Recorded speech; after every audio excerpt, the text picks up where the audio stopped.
Hi hello friends, வாங்க நம்ம இப்போ எங்கள் வீட்டில் இருக்கிற மாதுளை செடியை பார்க்கலாம். இதான் பாருங்கள், எங்கள் வீட்டில் இருக்கிற மாதுளை செடி.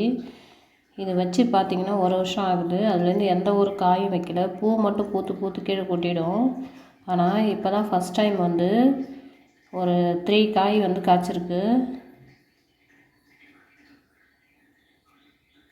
நானும் எதாவது செஞ்சு பார்த்தேன், ஆனால் இந்த அளவுக்கு எதுவுமே காய் எதுவுமே வரலை. இருந்தாலும் இப்போ பரவாயில்ல, 3 காய் காய்ச்சிருக்கு.